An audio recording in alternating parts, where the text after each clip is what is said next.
자, 오늘 말씀은 로마서의 말씀이지만 또 성경 전체에서도 우리에게 말씀하고 계시는 그런 내용입니다. 자, 우리에게는 두 가지의 미래가 우리 앞에 놓여 있습니다. 하나는 뭐냐면요, 세상을 상속받느냐, 또 다른 하나는 진노를 상속받겠느냐입니다. 13절에서도 아까 읽었듯이 아브라함이나 그 후손에게 하신 약속은 그가 세상의 상속자가 되게 하시겠다는 겁니다. 자, 반대로 15절 말씀에서는 율법은 진노를 이루게 한다. 율법은 진노를 일으키게 한다. 그래서 율법 아래 살면 진노를 상속받을 것이다. 이렇게 말씀하고 있습니다. 자, 우리에게 두 가지 미래가 놓여 있습니다. 여러분, 세상을 상속받으시겠습니까? 진노를 상속받으시겠습니까? 자, 유대인들은 율법을 또 그전에는 할례를 통해서 그들이 자랑을 했습니다. 대단한 자부심을 갖고 있었습니다. 그들에게 율법은, 유대인들에게 율법은 하나님의 섬김의 기본이 되는 것이고 그들의 생명의 근원이 되는 아주 중요한 것입니다. 그렇게 생각을 하고 살았습니다. 그래서 율법을 향해서 사는 것이 곧 그들은 하나님을 향해서 사는 것이 됐고, 율법 아래에 있는 것이 그들은 하나님의 뜻대로 사는 것이라고 생각했습니다. 자, 14절에서 보시면 율법에 속한 자들이라는 말이 있는데요, 이건 유대인들을 가리킵니다. 그들은 할례와 그 다음에 외적인 종교 의식인 할례죠. 할례는 지난 시간에 말씀을 드렸는데요, 육체적인 할례가 아니고 마음의 할례가 칭의, 의를 얻을 수가 있는 것입니다. 육체적인 할례는 하나의 표시, 표징에 불과한 것이죠.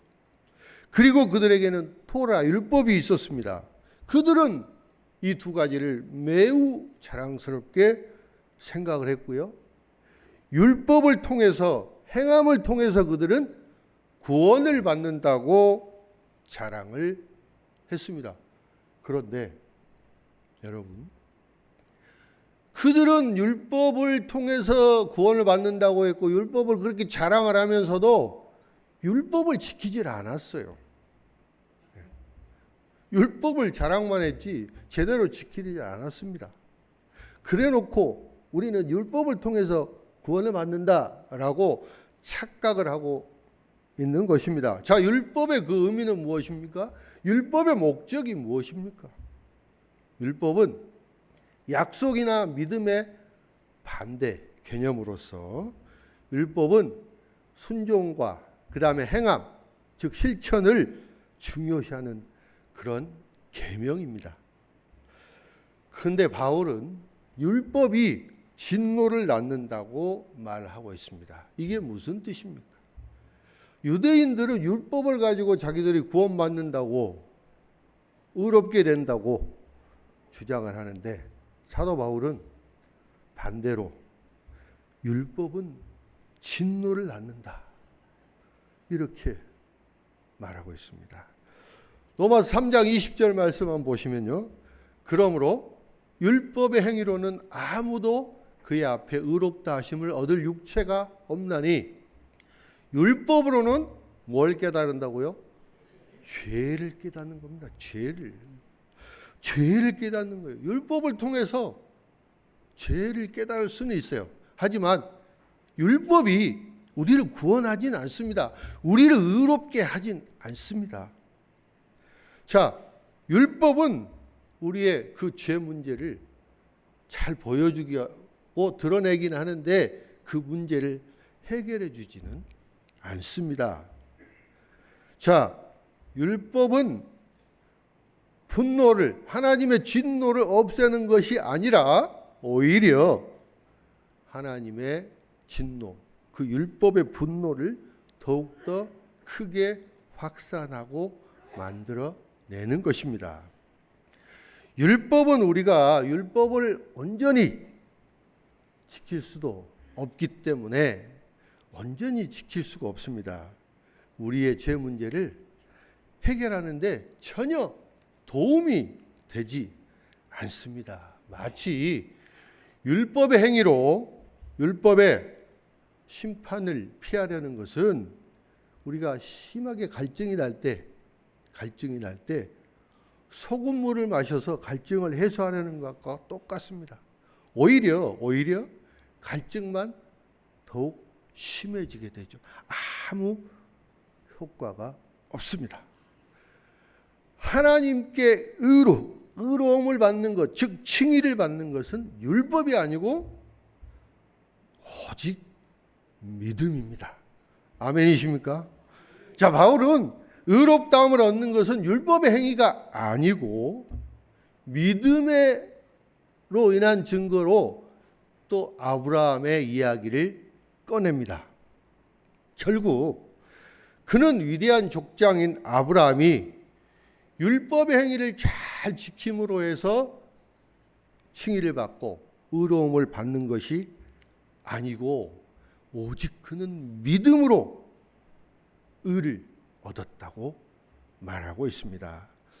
자, 아브라함은 99세 때 할례를 받게 되는데요.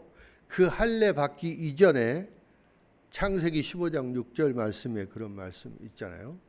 아브라함이 여호와를 믿으니 여호와께서 이를 그의 의로 여기시.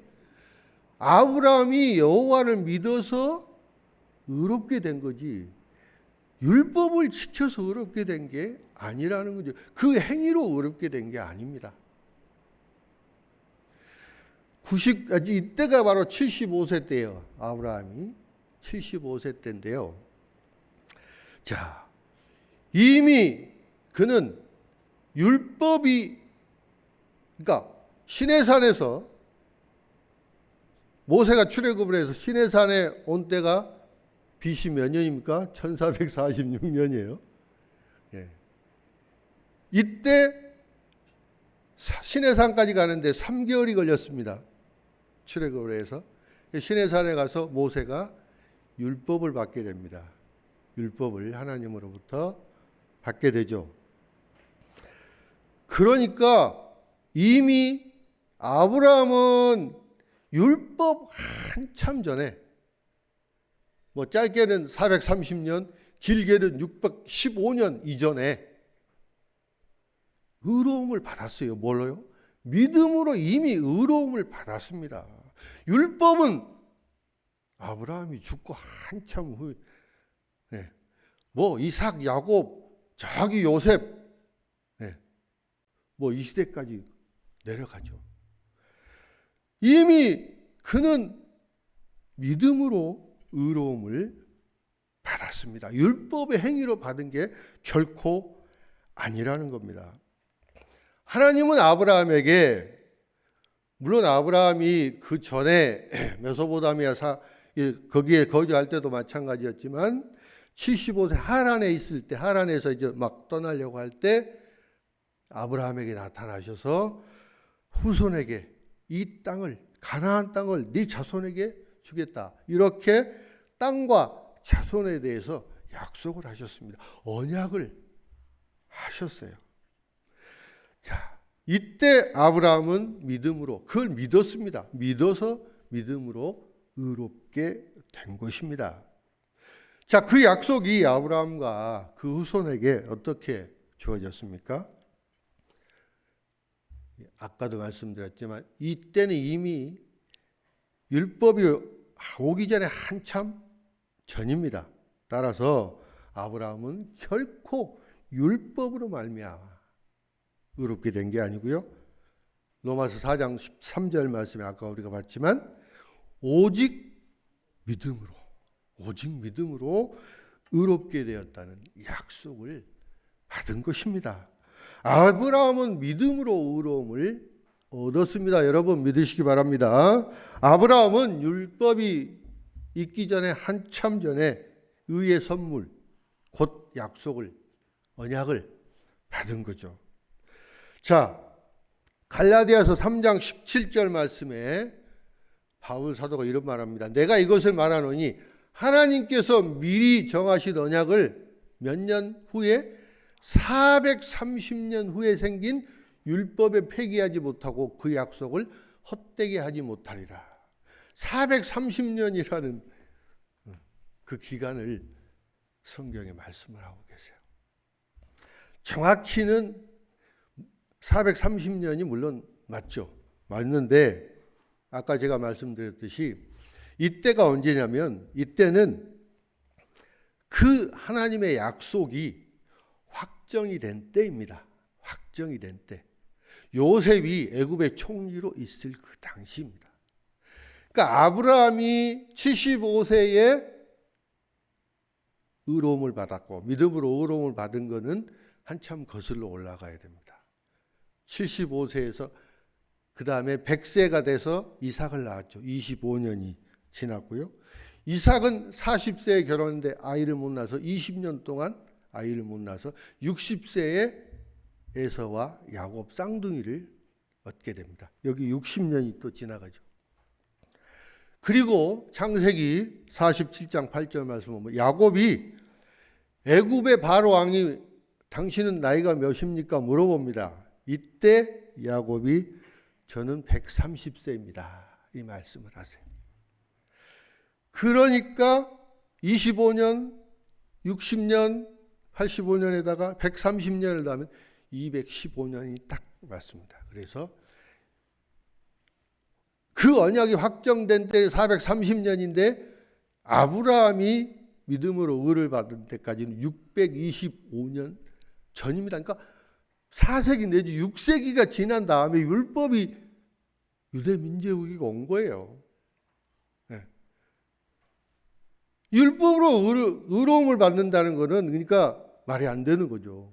이미 아브라함은 믿음으로 의를 받았는데 율법의 행위로 의를 받는다는 것은 이거는 맞지 않습니다.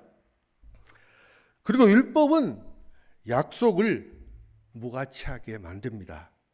14절 말씀 보면은 만일 율법에 속한 자들이 상속자이면 믿음은 헛것이 되는 겁니다. 그리고 약속도 파기된다고 말씀을 하고 있어요. 자, 혹시 여러분 우리 성도님들 중에 운동신경이 아주 좋아서 이 앞에 나오셔가지고 저 천정 한번 이렇게 점프해서 다 보실 분 계세요? 혹시 계시면 제가 한 1,000만 원 네, 돈이 없습니다. 꼭 드리겠습니다. 혹시 하실 분 계세요? 안 계십니까? 돈 받기가 그러십니까, 목사한테? 네, 그러면 이 시간이 제 설교 시간이니까 이 앞에 강단을 제가 내어드리겠습니다. 여기 와서 설교하실 기회를 드리도록 하겠습니다. 아마 없으시겠죠. 왜냐하면 여러분은 제 목사님 말도 안 되는 소리 하지 마세요. 왜 그 쓸데없는 소리를 합니까? 아무도 할 수 없는 것을 목사님은 요구하고 있습니다. 우리는 아무도 저기 뛰어올라서 천장을 만질 수가 없어요. 목사님 약속은 아무 쓸모없는 거예요. 이렇게 말씀을 하실 거예요. 제가 진짜로 그렇게 해드린다고 해도 아무도 그걸 할 수가 없기 때문에 이 약속은 뭡니까?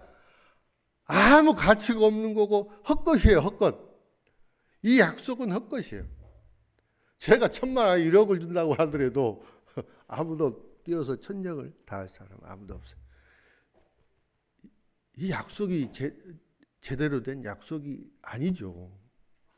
율법이 이런 겁니다. 율법이 아무도 지킬 수가 없어요. 완벽하게 완전하게 지킬 수 없는 율법을 주고 이 율법을 지키면 너희는 구원받을 것이다. 너희는 의롭게 될 것이다. 이거는 아무 가치가 없고 헛것이라는 겁니다. 이것이 바로 우리에게 말하고 있는 것이에요. 율법은 사람에게 무엇을 요구하고 있습니까? 아무것도 할 수 없는 것들을 요구하고 있어요. 우리가 지킬 수 없는 것을 요구하고 있습니다. 율법은 가장 기본적으로 사랑하라고 명령하고 있습니다. 너희는 마음과 뜻과 힘을 다하여 하나님을 사랑하고 내 이웃을 내 몸과 같이 사랑하라. 이게 기본입니다. 이렇게 요구를 하고 있습니다. 자, 십계명에서 요구하는 것은 그것뿐이에요. 변함없는 사랑을 하라는 겁니다. 행하라는 겁니다. 아주 간단하죠. 아주 간단해요. 근데 여러분, 우리는 그걸 지킬 수가 없습니다. 불가능해요. 아무도 하나님을 내 뜻과 마음과 힘을 다해서 하나님을 사랑하고 계십니까, 여러분? 내 이웃을 내 몸과 같이 여러분 사랑하고 계십니까? 아무도 완벽하게 실천할 수가 없습니다. 만약에 우리가 그 율법을 지킬 수가 없다면 율법과 함께 오는 그 약속은 헛것이라는 것, 무용지물이라는 것입니다. 무용지물이에요. 율법의 약속은 율법대로 행하면 살리라 이 말씀입니다. 우리가 율법을 잘 지키면, 완벽하게 지키면 하나님께서 우리를 의롭게 하신다는 겁니다.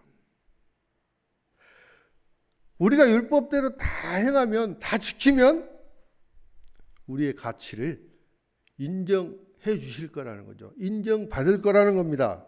하지만 우리가 그렇게 할 수 없다면 그 율법의 약속은 헛것이고 무용지물이라는 것입니다. 그런데 문제는 우리 타락한 인간이 율법을 완벽하게 지킬 수 없다는 거예요. 우리는 모든 사람을 사랑할 수 없습니다. 또 그렇게 하지도 않습니다. 우리는 마음과 뜻과 힘을 다해서 하나님을 사랑하지 않습니다. 사랑할 수 없습니다. 우리가 그렇게 하지도 못하고 할 수도 없기 때문에 율법은 약속을 얻는데 헛것, 아무것도 아니라는 겁니다. 오히려 율법이 하는 일은 하나님 앞에서 우리의 죄를 더욱더 드러내는 것뿐입니다. 율법은 죄를 더욱더 드러나게 해서 의롭게 하는 것이 아니고, 칭의를 주는 것이 아니고 정죄와 진노를 불러일으킵니다. 율법을 충족시키지 못하면 실제로 하나님의 정죄와 심판, 형벌을 받게 되는 것입니다. 보세요. 결국 지키지도 못하는 이 율법은 하나님의 진노만 초래하고 마는 것입니다. 이것이 율법의 목적입니다. 자, 로마서 1장 말씀에 보면 하나님께서는 그 하나님이 보호하신다는 것을 제거하신다고 세 번을 말씀하고 계시는데요. 뭐라고 말씀하시냐면, 너희들이 하는 대로 나는 그냥 내버려 두겠다. 너희들이 프리하게 다 할 수 있게 해주겠다. 세 번이나 말씀하세요. 로마서 1장 24절 보시면 하나님께서 그들을 마음의 정욕대로 더러움에 내버려 두겠다. 1장 26절에는 하나님께서 그들을 부끄러운 욕심에 내버려 두시겠다. 1장 28절 말씀은 하나님께서 그들을 그 상실한 마음대로 내버려 두시겠다. 그러니까 하나님께서는 그래, 네 마음대로, 그래, 너희들 마음대로 해라. 나는 상관 않겠다. 내버려 두신다. 이게 바로 하나님의 진노입니다. 이게 하나님의 진노. 하나님이 우리를 보호하시지 않고 우리를 지켜주시지 않고 그냥 내버려 두신다는, 우리 마음대로 하도록 내버려 두시는 이 자체가 바로 하나님의 진노라는 거예요. 자, 요즘 젊은 친구들이 알면서 그런지 모르면서 그런지는 모르겠는데 부도덕하게 살고요. 결혼도 안 하고요. 그런데 또 쉽사리 동거 같은 거는 하는 것 같아요. 네. 자, 그들이 아마 죄책감을 느끼지 못하고 있는 것 같아요. 제가 보기에는. 근데 어떤 사람들은 너무 현실을 몰라서, 그들은 현실을 모르기 때문에 내가 다른 사람에게 아무런 피해를 안 주는데 내가 무슨 잘못입니까? 내가 무슨 못된 짓을 했습니까? 이렇게 생각을 할 겁니다. 이러한 태도는 오늘날 이 시대에 많이 퍼져 있습니다. 그들은 자신이 하는 일이 자신을 무너뜨리고 자신을 죄악으로 몰아넣는다는 그 사실을 깨닫지 못하고 있는 것 같습니다. 그들은 그것이 여러 방식으로 자기 자신을 파괴하고 있고 결국 궁극적으로는 죽음과 지옥으로 이끌어간다는 사실을 깨닫지 못하고 있는 것 같습니다. 자, 사도 바울은 로마서 4장 15절 말씀에 율법은 진노를 이루게 하나니 율법이 없는 곳에는 범법도 없느니라 말씀. 율법이 없으면 범법도 없다는 겁니다. 율법이 없으면 죄를 범하는 것도 없다는 거죠. 자, 율법이 들어오면 이때서야 무엇이 잘못되었는지를 깨닫게 되는 거예요. 오히려 율법이 있음으로 해서 더욱 상황이 나빠지는 겁니다. 율법을 알게 되면 고의로 우리가 불순종하게 되는 것을 알게 된다는 거죠. 따라서 율법은 결코 우리에게 의로움을 가져다 주지 못합니다. 율법은 사람을 죄를 드러내고 정죄하는 데 사용될 뿐입니다. 율법 때문에 더욱 큰 죄악이 됩니다. 모르고 지키지 않는 것보다도 알면서 지키지 않으면 더 크게 혼납니다. 그죠? 자, 어떤 도로나 고속도로 같은 데 보면 시속 30km니 50km니 80km, 100km, 110km 이렇게 속도 제한을 주고 있습니다. 근데 그 이상으로 달리게 되면 속도 위반으로 도로교통법에 위반을 하게 되죠. 법을 어기는 겁니다. 근데 도로교통법이 없다면, 이 법이 없다면 어떻게 될까요? 아무것도 어기지 않는 거예요. 200km 달리든 300km 달리든 법을 어기는 게 아닙니다. 법이 없으면 범죄도 없다는 것입니다. 자, 법은 어떤 행위를 하도록 하거나 또는 하지 못하도록 금지하는 것 두 가지입니다. 근데 법이 없으면 하든 안 하든 아무 죄가 없이 무죄가 될 뿐입니다. 자, 10대 아이들이 모여서 부모 욕을 합니다. 네. 그럴 수 있겠죠. 부모를 비난하고 친구들끼리 있으니까. 우리 아빠는 어떻고, 그럴 수 있어요. 근데 그들이 그런 얘기를 하면서도 막연한 마음속으로 불안함을 느껴요. 근데 거기에 대해 처벌할 법이 없잖아요. 율법 이전이라면 아무것도 죄가 될 게 없어요. 근데 출애굽기 20장 12절 말씀에 뭐가 있냐면 내 부모를 공경하라. 이 말씀이 있어요. 내 부모를 공경하라.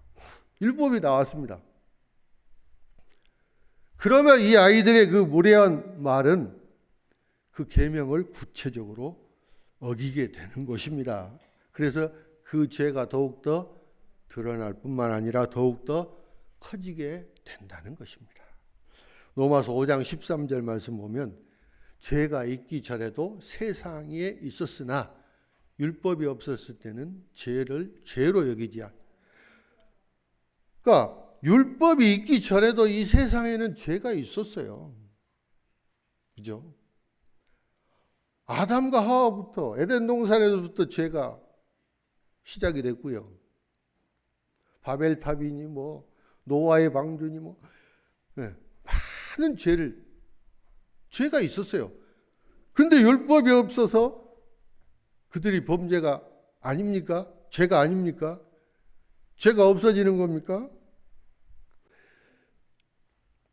율법이 없어도 그 범법의 결과로 하나님의 진노를 받게 된다는 것입니다. 율법은 결코 죄를 정죄는 하지만은 죄로부터 우리를 의롭게 도와주지 않는다는 것입니다. 아브라함에게 주어진 약속은 율법으로 말미암아가 아니라 오직 믿음으로 이루어진 것입니다. 바울은 구원은 율법의 행위가 아니라 오직 은혜로, 오직 믿음으로 얻는다고 말씀합니다. 그런데 이 말씀이 아마 율법주의자들에게는 마태복음 20장 1절부터 6절 말씀에 무슨 내용이 나오죠? 포도원의 품꾼들 비유가 나오죠. 아니 어떤 사람은 아침부터 하루 종일 떼약 뱉어서 일했는데 어떤 사람은 꽤 늦게 와서 1시간 일했는데 똑같은 품삯을 받게 되죠. 아주 불공평하지 않습니까? 아무 일도 1시간밖에 안 했는데 공로만 인정받는다는 것이 이 유대인들에게는 도저히 이해할 수 없는 일이에요. 이거는 그들이 그동안에 뭐 가르치고 배움에 대해서 다 어긋나는 이유입니다. 네. 하지만 여러분 구원에는 어떤 자격이나 조건이나 어떤 기준이나 어떤 단계 이런 것들이 존재하지 않습니다. 아무도 행했거나 행하지 않았거나 이것 때문에 구원을 못 받는 게 아닙니다.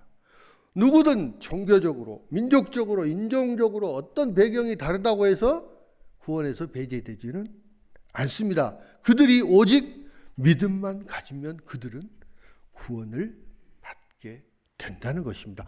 오직 믿음, 구원은 오직 믿음, 하나님의 약속에 대한 믿음, 하나님이 우리에게 행하실 그 일에 대한 믿음, 신뢰, 예수 그리스도 안에서 행하셨다고 말하는 그것에 대한 우리의 믿음, 이것만 있으면 우리는 구원을 받을 수 있는 것입니다. 사랑하는 성도 여러분, 율법은 하나님이 언약을 이루시기 위해서 이스라엘 백성들에게 주신 것으로 그리스도 이전 예수님 오기 전까지는 모든 하나님의 구원의 섭리로 그렇게 그 그리스도를 믿는 믿음으로 인도하는 초등교사 역할, 즉 몽학 선생의 역할을 했을 뿐인데요. 그리스도 이후, 예수 그리스도가 오신 이후에는 그 율법이 폐기된 건 아닙니다. 율법이 로마서 10장 4절 율법을 마침이라 말씀하고 있어요. 마침이라는 것은 헬라어로 텔로스라는 말인데요. 이게 완성하다. 네. 또 그것을 율법을 이제는 어떻게 했냐면요. 완성하고 그거를 성취했다. 그런 의미예요. 그렇기 때문에 이제 우리가 믿음으로 구원받은 사람은 그 율법의 행위로 거룩한 삶을 살아야 되는 거예요. 그렇게 해서 우리가 성화의 단계로 성장을 해야 되고 우리가 죽음으로 맞이하는 영화의 단계까지 이렇게 발전하고 성장해 나가야 되는 것입니다. 만일 제가 제 친구를 공항까지 데려다 주겠다고 약속을 했다면 그 일은 누가 합니까? 제가 해야죠.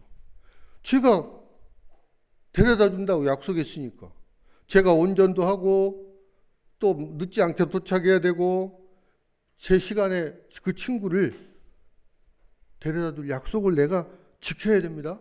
그죠? 정부에서 소득세, 법인세, 세금 내라고 하면 법을 만들면 우리는 어떻게 해요? 따라야죠. 그 법을 따른 사람은 납세자들, 국민들입니다. 그래서 약속에서 실제적으로 일하는 사람은 누구냐면 약속한 사람이에요. 그런데 법에서 일하는 사람은 누구냐면 법 아래에 있는 사람입니다. 자, 하나님께서 아브라함에게 약속을 하셨을 때 믿음으로 이방인을 의롭게 하시겠다고 약속을 하셨으면 그 일을 하시는 분은 누굽니까? 하나님이시죠. 하나님이 약속을 하셨기 때문에 하나님이 그 약속을 지킬 의무가 있는 겁니다. 그런데 하나님께서는 그 약속을 망각하시거나 잊어버리시지 않고요. 철저하게, 확실하게 그 약속을 지키시는 아주 신실하신 분이 바로 하나님이십니다. 여러분, 우리 앞에는 두 가지의 미래가 있습니다. 하나는 세상을 상속을 받을 것이냐, 하나는 진노를 상속으로 받을 것이냐. 이 두 가지 길이 있습니다. 하나님의 의를 통해서 하나님의 의를 우리가 믿고 신뢰하고 우리에게 많이 그 믿음을 따라서 우리가 살았습니까? 아니면 우리는 늘 죄악된 증거만 우리가 가지고 살았습니까? 그 차이가 무엇입니까? 그 차이는 바로 그리스도께서 우리의 죄를 덮어주시고 우리를 위해서 하나님의 의가 되신다는 것을 믿고 신뢰하느냐 그렇지 않느냐 그 차이입니다. 여러분, 하나님을 신뢰하십시오. 그분을 신뢰하십시오. 그분을 신뢰하시기 바랍니다. 오늘 들은 이 말씀이 우리 마음속에 뿌리를 내릴 때 우리는 시냇가에 심겨진 아주 튼튼한 나무처럼 되어서 잎이 시들지 않고 거짓 가르침이나 율법에 이런 데 흔들리지 않고 다른 나무들이 다 말라 죽어도 계속 믿음의 열매를 맺는다는 것을 깨달을 수 있기를 바랍니다. 여러분, 세상의 상속자가 되시겠습니까? 진노의 상속자가 되시겠습니까? 여러분 모두 진노의 상속자가 아니라 세상의 상속자가 다 되시기를 주님의 이름으로 축원합니다.